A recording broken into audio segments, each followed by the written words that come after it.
Hello and welcome to Prog Will Find a Way, our friendly neighborhood progcast. I'm Jonathan Block. I'm Jay Valade, and today we are joined by Matt Beck, who is probably most well known for his association with Rob Thomas and Matchbox 20. However, on the last Jon Anderson Band Geeks tour, he took over for the lead guitar spot while the regular lead guitar player was out of service. So, Andy. Yep. Yep. So we thought we'd get Matt on. I personally have seen Matt many times because he also plays with a local band called the Alternate Roots at their Christmas shows and other shows, I believe. Yeah. So for years and years, I've seen Matt on stage, but I didn't know who he was really because he's not part of the regular Alternate Roots touring situation. And I've known the guys in the Alternate Roots for almost 20 years now. So I went up to him at the end of the last Christmas show and I said, Matt, can you come on our podcast? He's like, sure. Yeah, no, it's great to be here and to meet some fellow prog fans because you don't always know who likes that stuff and who doesn't. So it's like no, it's nice to meet you guys and happy to do this. Thanks. Yeah. So how did the Jon Anderson connection happen? Well, first, you're on stuff all the time. I follow you on Instagram, and you're constantly recording things for all these a myriad of different people all the time. Yeah. What's the prog leanings from you, and how did that all happen?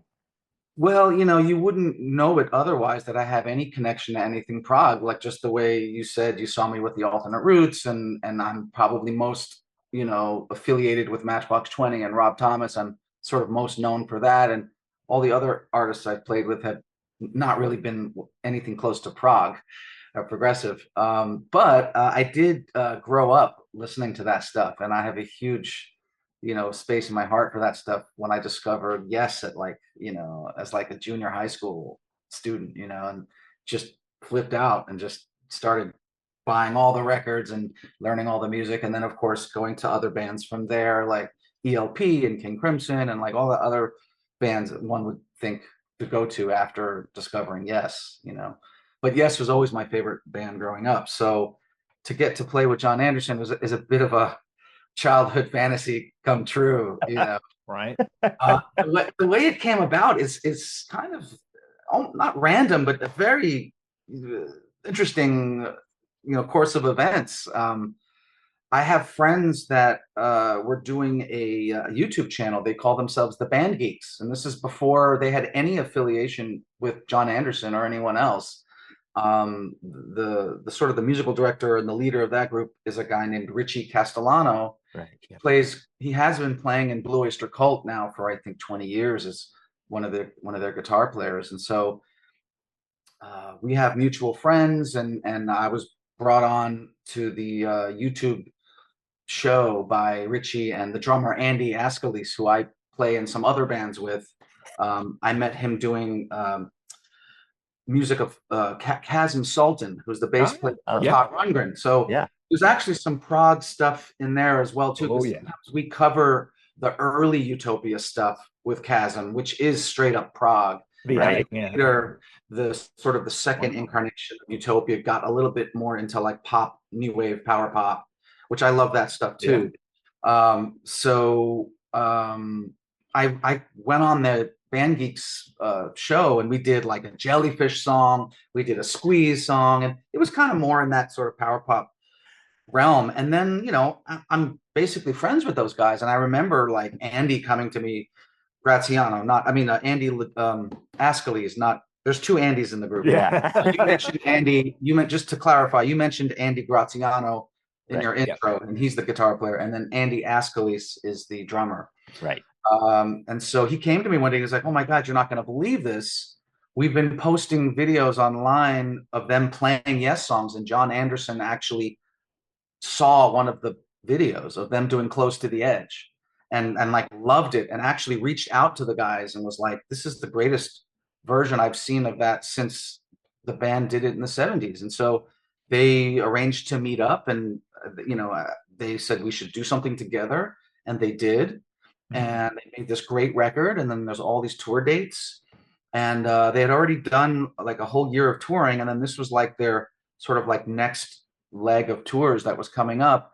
And the guitar player Andy Graziano, he has a busy teaching schedule as well. He teaches music as well, and it was during the certain months that he just was locked in and couldn't get free. Otherwise, he would have been able to do the tour. So I was asked to just fill in for him, which was amazing, to get asked to do that. And so I got to play the whole first leg of that second whole tour. Yeah, I saw you at Ridgefield. That was awesome. Ridgefield, yeah, we did 2 nights at Ridgefield. Yeah, they're coming back soon. Yeah, they are. It's a bit far for me. I might wait until they play Jersey, but I'm gonna go see them again. And they're, I still remain connected, to the group. I may do some other dates if Andy manages to not be able to do them. I'll slip in and do them if I'm free. Oh, that's cool. Yeah, go ahead. It was just one more thing. Yesterday, I was asked to play on the new record. So I just did some recording. Right. I saw your Instagram. Yeah. So that's good. Yeah, good news all around. Yeah. So clearly an album's coming. Yes, there's a So second. how does that work? They just send you stuff and you do it and Yeah, I send mean, it back? we could have done it in person easily, but I think the stuff that they wanted me to do was sort of extra. So the track is already done. So he was like, "Can you lay some mandolin on this? Can you lay some slide, some dobro on this?" And so Richie just sent me the track. It was easier that way. Yeah. Was it How is it? a short track or a long track? It's not as long as like, Once Upon a Dream or one of those, but it's, longer than your average song, as they tend to be. It's really great. It's a really great track. Awesome. How close is that to being done? I think they're done because the fact that they reached out to me, which is like they're in overdub land now. Yeah. All the basics are done. I don't want to speak for them. I don't know, but I'll ask. But I think they would have to be towards being done, I would think. If cool. you're asking me to like that lay would be great. extra stuff. Yeah.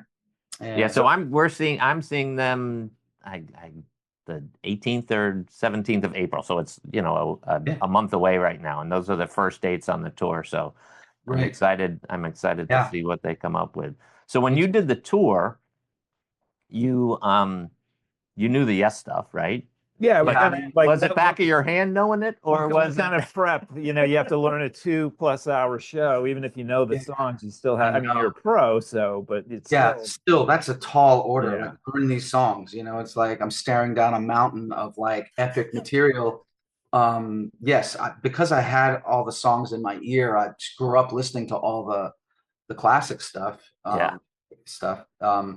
It made it easier to learn. It still took me 3 months of wow, I can imagine. Yeah. So you knew that far ahead of time that you were going to be on this tour. Yeah, Richie's amazing. Like he had a whole schedule in place. He's like, okay, here's the rehearsal schedule. We're going to do once a week. When it gets closer, we're going to move to twice a week, 3 times a week. And he had this. We'll do this song. He was very, very organized, which was amazing for me. It helped me so much just to like compartmentalize each thing. Okay, I'm going to work on Close to the Edge now. Okay, now I'm going to do.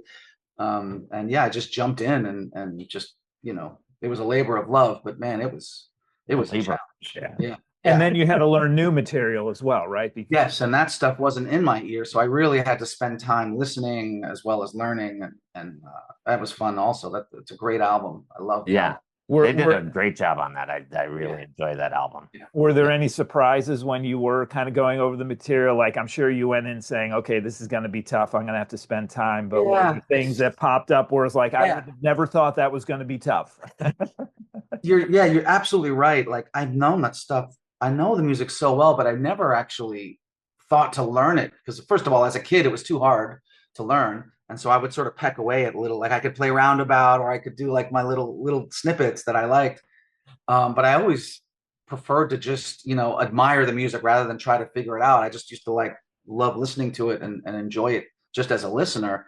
So to now finally go back and have to learn that stuff, it was really interesting. Some things were, like you said, some things were harder than I thought they would be, and some things were easier than I thought they'd be, just because, you just never know until you get in there and figure it out. And you're like, oh, that's easy, whatever. Like, oh, that's actually really hard, Well, I saw an interview with Francis Dunnery. He was trying to play with Asia. They were the John I love Payne him. Asia, right? And I love him. He's great. yeah, He's and incredible. he said he studied the Steve Howe stuff, and then he went and he played it one time, and he's like, they want it spot on Steve Howe, and he goes, I listened to that stuff, and it looks like it's Asia, that it's like power chords and stuff. He's crazy. Yeah. He goes, I did one show, and then I'm like, I can't do this. I'm not Yeah. up for this job. Yeah, But I agreed. It's a challenge. I mean, I learned a lot of the solos as they were, because you can't, like we're doing, like one of my favorite songs is Awaken, and we do that, and there's no way I'm just gonna improvise a solo. Like that stuff is like equally as important as the parts that are written, and so I had to go in deeper and like really learn these solos, and very challenging. yeah. Oh, you didn't have to learn Gates. At least they gave you that, right? Or did you I have would to have learn loved, more no, I did not material learn just to Gates. have? I kind of wish that I know. Because they played that on the earlier tour. Yeah. I know. I that was my favorite album growing up, and so I was like, wow, maybe I'll get to play Gates. But maybe it's good that they didn't, because it was enough work. I can imagine. The Edge took a long. I started with Close to the Edge. Yeah. Wow. Just had to like learn that piece by piece. I just remember like having a little mental note of like, okay, I'm going to get to this section now, and then the next day I get to that section. I just kept tacking on until I got to the end, and you just learn. And the new stuff, because the new stuff is not short songs either. No, and very challenging at that. True Messenger, like that at the end, like it took me. I was like, oh my God, I learned it, and you really go deep and you figure out the right fingering and how to make it feel right and sound right and clean, and very, very hard. But you could at least call Andy and ask him how he did. Yes.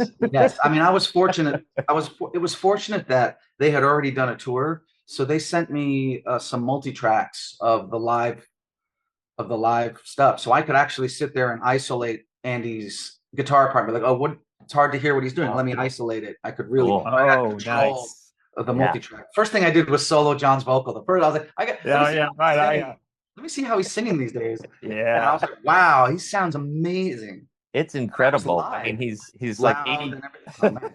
Yeah, 81 or something. It might be 82 now. Yeah, crazy. Yeah, no, he amazing. I was so impressed with the way he sounded, and then to play with him live, and I was like, wow, he's really sounds incredible. Great intonation still, and wow, he's remembering most of the words. I mean, I know. Sometimes it gets a little understandable. That's nothing new, even when he was young. Part of me thinks it's a bit. I don't know. I mean, I think, it's a lot of words. I'm like, if he forgets, and You and I, my favorite song, if he forgets the lyrics of that again. Yeah. Yeah, it's fun. It was interesting. Like certain songs he likes to do, and other songs he would, I don't know for what reasons, but he'd be like, let's not do that. I don't know if maybe it was, I don't know what reasons. I never asked him, like, why don't you want to do that one? Yeah. But were you able to suggest what you would love to play, or was it kind of like, this is what it's going to be? I mean, I was definitely had lots of conversations and letting him know which were my favorite songs. And he agreed too. Like I told him, I said, I think Awaken is one of my favorite pieces of music in the world, let alone just music. I was like, it's one of my favorite pieces of music ever. Yeah. Awaken and Turn of the Century. Those two songs, both on the Going for the One album. Yeah, right. I worship those songs, and so to get to play Awaken is just wow. And I know that's John's favorite. Yeah, I mean, from the interviews that he does, he's just like, that is the piece of music. And I can see why. I feel the same way. Yeah. It's an incredible opportunity of a lifetime. Yeah. So cool. So you're doing some overdubs for the new album, and you might just join them, or would it be join them, or would it be take Andy's place again if he can't make it? Oh yeah, I think I would only ever be there if Andy couldn't do it. Like I'm pretty much, I'd like to say I'm probably the first call sub for Andy at this point if he has scheduling conflicts. Yeah. And I think I don't have anything official yet, but there might be some dates. I think Andy's assessing his availability right now. And, they just announced a whole second leg in the States because they're going to go to Europe, I guess. Oh, wow. Yeah. Okay. Yeah. They're going to play the Palladium in New York. I don't know. Yes. That date. I don't know where that is at this point. I can't remember. All the venues keep changing their names in the city, so I don't know what. Palladium is right in Times Square. Okay. Was it the Nokia Theater before? That's the one. That's the one. Okay, Yeah. got the Nokia Theater and whatever other theaters. Yeah, Right. I mean, it's been a million things. Yeah, it's been a million things. That's the theater, and I saw them first time I saw them was there. Yeah. And it was great. Like at the time, it was just a thought. I remember Richie saying, we might need you if Andy, but there was no, and so I remember I went backstage and I got to meet Jon and Richie introduced me as, he's like, oh, this is Matt. He might take over guitar, if we need it, and he was like, okay, oh, nice to meet you, and I remember like passing him before I left and he went, I hate doing the impersonation because everybody does it, but he went, guitar player. I just remember that. I never forgot that. And in fact, when we started doing rehearsals, till he learned my name, it was always like, guitar player. That's great. Could you change that one note though, please? And then is he really involved in your arrangements? Oh, yeah, he's got great ears. I mean, we did a lot of the work without him, but then he would zoom in. Yeah. We got closer, and then before we started our tour, we had like a week of rehearsals together. Oh, nice. Got it. Yeah. Where for something like that? Where do you rehearse? Like at the beginning? Well, the leg that I did started out in Phoenix, so we just found a space near the venue. Yep. And then we just rehearsed there. Nice. So you're in you're in the New York area, New York City area? I live in New York Okay. City. Okay. Yeah. And most of the Band Geeks guys are in Staten Island, so I would take a bus out there and rehearse with them at Richie's place. Richie has an amazing studio in his house, so we have that's what we see on the Band Geek video. That's what you see on the Band Geeks videos. Yeah. It's funny because I remember that Close to the Edge video, from years ago, and being like, wow, they nailed it. And then the water faucet. Yeah, it's amazing. It's like, when you're doing it for the love of it and the fun of it, right? You do things like that. I love Andy Ascally's taking out a book and starting to read because there's no drums in the whole middle section. It really was clever. Great. Yeah. Really good sense of humor, which with this kind of music you don't always get. So, how's Jon's sense of humor? What's Jon like on the road? Great. I mean, he's full of great stories. I remember, when you get him in a particular mood, he'll tell you some stories, about recorded, stories and stuff. So he's great. And sometimes he'd always be listening to like really interesting music, like in his dressing room. So sometimes, I'd come by, but what are you listening to? And he turned me on to some great composers, Scriabin and things I haven't thought to listen to in a long time. That's pretty cool. Yeah, there was a particular a piece by Sibelius that I was just like blown away by, that he turned me on to. I forget the name of the piece, but wonderful piece. So like he's all about the music. That's pretty neat. Yeah, he's So what does Rob Thomas think about your side gig? I think he thinks it's neat because I think he knows that I grew up, as a geek for that stuff. So yeah. I think he appreciates that I get to sort of like connect with him. I don't think Rob knows much about that music beyond the hits that were on the radio. Right. So, I mean, most people know Roundabout and Your Move, Seen All Good People, Sure. And then of course we did tap into some of the later stuff on 90125, or we just one song we did, Owner of a Lonely Heart. Yeah.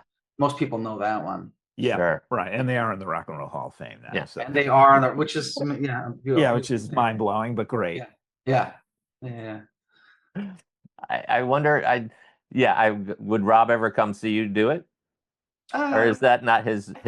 I don't think it's really his bag, but yeah, I think he would appreciate it if he did. That's kind of fun. I don't think he knows the music beyond the hits. Did it work the other way? Was Jon aware of your work with Rob? Is he aware of that? I don't think so. I never asked him. You know who Matchbox 20 is? Because they're not as known. I mean, Jon's been living in the States for a long time, but they're known in Europe. Yeah, and that's true. That's funny. So he probably knows Rob with Santana, the one. What was probably that? Moves, Yeah, it's funny. I used to go when I used to go see. I still do go see Yes when I can, but I would go see Yes when Alan White was still playing with them, and we have mutual friends. Like the Matchbox guys, we all know Alan's wife, Gigi. Oh, Yeah, and so we'd always get hooked up, and I would go, and I'd get to say hi after to Alan, and I'd always sort of like remind him and say, "Hey, I play with Rob and Matt." Oh man, great. And then he would turn to like Jeff Downs, and be like, "This guy plays with Rob," and they'd be like, "Oh, he did that song Smooth, right?" Like that was the only the thing that they could point to. I was like, "Yes, that's it. That's the guy." Oh wow. That's funny. Yeah. So you've done so much work with other people too. Do you have projects of your own and things of your own that you're working on that people should get turned on to? I do. I mean, they're few and far between, as I do keep a busy schedule of other things. But I mean, I've been sitting on a project forever that is finally being done.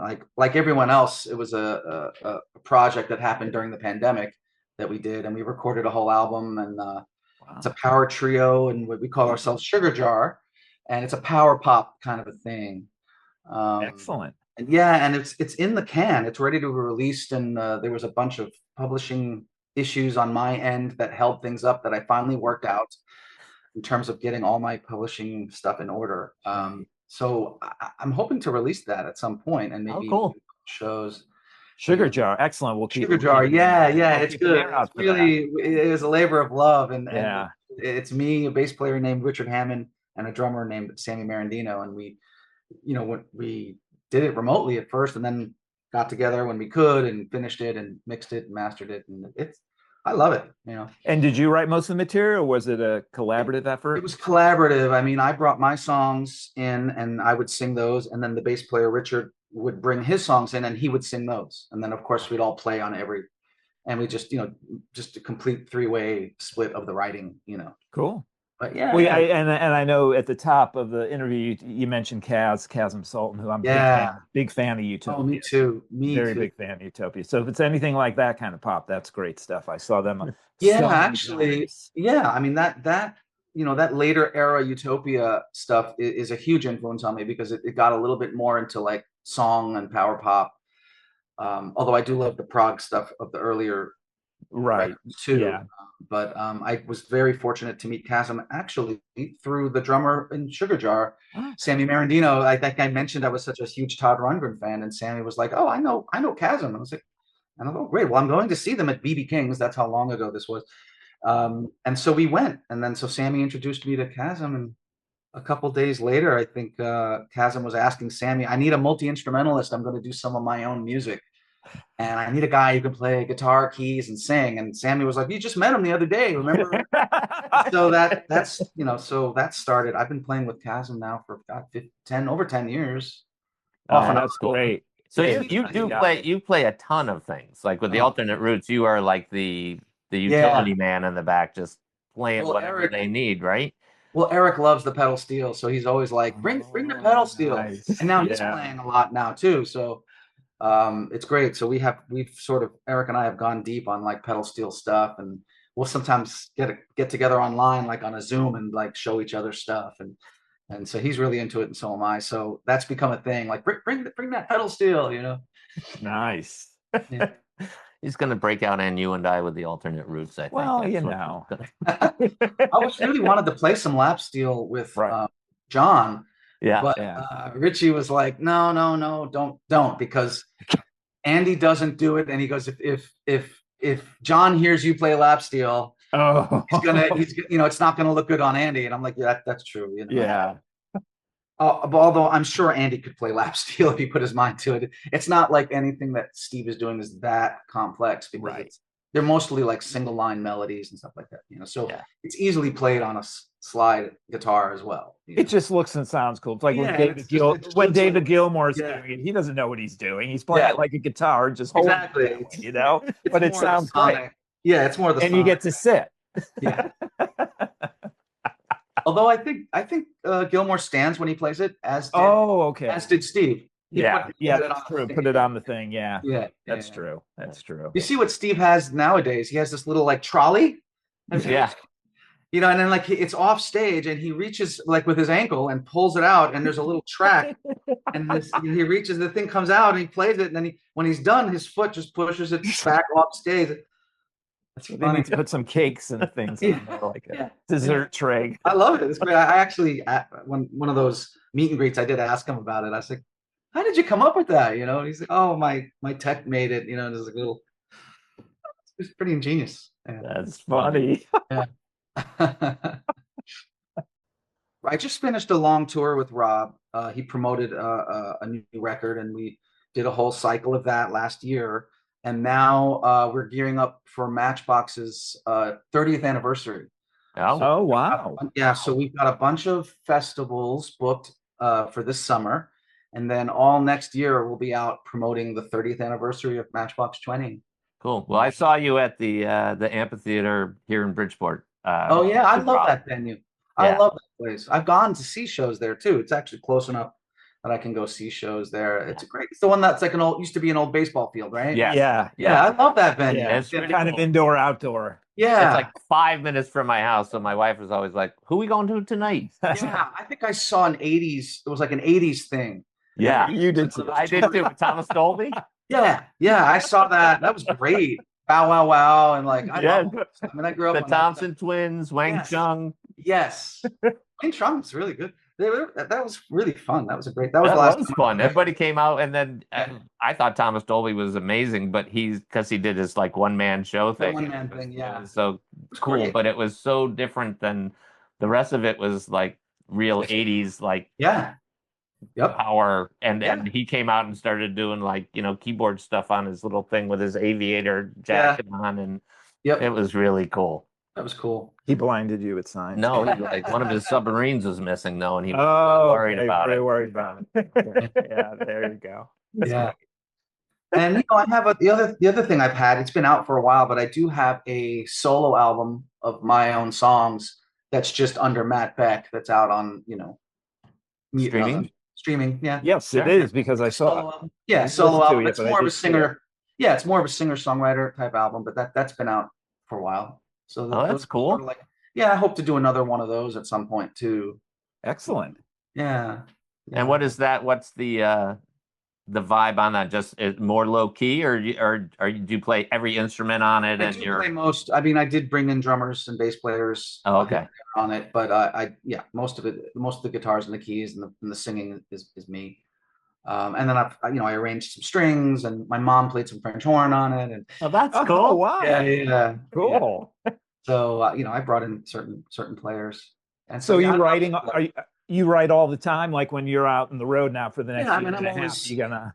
Yeah, I mean, I'm not always 100% in writing mode because I'm just too busy. But I am always formulating ideas, and like most people, I have like a playlist full of unfinished ideas that I pull from and try to find time to develop more. And then at some point, I'll try to like shape that into another solo album. Oh, that's cool. Excellent. Yeah. But you're totally busy. Your Instagram, you're doing something with somebody every day. I am. I mean, living in New York City, it's like, it's just so much going on all the time. I have a Broadway show. I play guitar at the Outsiders, so that's that's like a full-time thing. That's a full-time gig. I sub that out to do other things, so even to tour, I can take a leave of absence and I'll go tour with other artists. And how is that playing in a I've done it for a Broadway show? I've done it for a long time. Living in New York City, it's some of the best work you can get because it's steady work, and it's everything's set up. You just show up and play, and then you get up and leave, and it's very, very handy and flexible schedule wise. So if you're a musician living in New York City, it's some of the best work you can get. So I'm very lucky to be on a show that is popular and is probably going to run for a while. Yeah, wow, that's really cool. That's great. Awesome. Yeah. We'd love to have you back when the Sugar Jar is out. Sure. Really looking forward to that. And we definitely encourage folks to check out the solo album. Yeah. Yes, that's out and been out for a while. And whenever this Band Geeks album comes out. Yeah, I can't wait. I mean, the track I played on was awesome. I loved it. And if you see Rob or Matchbox 20 in the next year and a half, you can see Matt as well. Yeah, that's right. Yeah, we already have announced some of the festival dates for this summer, and then I think they're putting together the actual tour dates for 2027 as we speak. Oh, that's cool. 2027. Yeah. Wow. I got to look into these Palladium tickets though, because I am going to Richfield, but it's the fall sometime. I just have to. I'm free to go to the Richfield show, but it's a little bit of a hike for me. And that venue is kind of remote. Like, I have to take public transportation. It's like it's a little out there. Yeah. I might wait till they're at Red Bank, which is Red Bank. Yeah, because they don't do a New York show like the city. The Palladium is the last time they did it. Yeah, and that seems to be the place they play. But that's a nice place to see them. That's a great venue, that Palladium. Oh yeah. Oh yeah. So we saw we saw Crimson there. Some 2014. Porcupine Tree. Yeah, I've seen a lot of bands. Oh, right on. I saw there. I want to get Jon to come to FTC, to the warehouse. I mean, that would be fun. I mean, why not? He could play the big room. I mean, I don't know. He could. I mean, he played with the School of Rock at the stage 1, the small venue. Oh, right, the green. A couple of times, but then he had his respiratory thing and had to cancel the day of the show the last time, and he hasn't been back since. But since then they've got the warehouse, so I was like, well, that's more. Yeah, it's more his speed. More his speed. Yeah. Well. Yeah. Might be a little too small. It's a little smaller than Richfield. Might be too small. It is smaller than Richfield, right? Yeah. Do they put chairs in there sometimes? They do. They do. Yeah, they do. They have it seated. We saw Steve Hackett and John Lodge there, and Carl Palmer we just saw there. Oh, that's true. And I wanted to see that Steve Hackett tour. I heard that was great. I really wanted. It was good. Yeah. But a lot of fun. You see one Steve Hackett tour? I'm joking. I've never seen him live, so it would be great to see. Well, it was funny because bass playing that tour was Roy Stolt from the Flower Kings and Transatlantic, who also did an album with Jon. Yeah. Right. So I don't know if you've heard that album. I haven't. It's really good. Yeah, Tom Brislam plays keyboards. I mean, it's a really good mix of people on there. He's a friend of the Band Geeks, Tom. Yeah. I haven't met him, but I know I'm aware of who he is. Yeah. You should take a listen to that. It's the Anderson Stolt album, The Invention of Knowledge, or something. Isn't there a second album or no? I thought they did 2. No, they only did 1. Okay. They re-released it though. Oh, I think I've heard it. I think I've heard it in the car when we were. Because I remember Andy Ascalese playing that in the car, I think, and he was like, "This is Tom Brislin's band." I remember him saying. Oh, okay. I think I did hear it. That's really, now that I recall. It's cool. Neat. All right. I remember liking it. Yeah. Cool. Excellent. Awesome. Well, thank you so much for coming on with us. I know it's, I grabbed you at that show and said, come on. Yeah. You're very generous to spend the time with us. Oh, it's my pleasure, man. I really appreciate it. It's a pleasure. I'm always happy to do it. I've checked out some of your other episodes too. Adam Elk. Yeah. I love the Mommy Heads, and and it's funny. As we talked because we don't do a lot of interviews. I mean, we did John Davison from Yes last summer, but when he was playing with John Lodge at the Fairfield Theater Company, but and then we did Adam, and we just did the last plane out from Sweden, Swedish Prog duo. Everybody talks about Jellyfish. It's funny you mentioned that. Yeah, Jellyfish is they keep wearing their way. I'm wearing a Jellyfish offshoot band. It was called the Licorice Quartet. Oh, sure. Yeah. So we may have to do a Jellyfish episode because all these Prog adjacent and related people keep mentioning Jellyfish. Yeah. So I think we were laughing that I saw Beck at the amphitheater, and the 2 of the Jellyfish guys were playing. Roger Manning Jr. and Jason Faulkner. Yeah. That's cool. That's funny. Yeah. Awesome. Good on. All right. Well, good luck on the road. Yeah. Thank you. Good to talk to you guys. Yeah, we'll see you. I'll see you at the next Alternate Route show, or I'm there with someone else. I love it. Hopefully before that. Yeah. Before the holidays. Great. Well, thanks so much. We man. really appreciate it. We'll talk to you soon. Take care. Bye. Bye.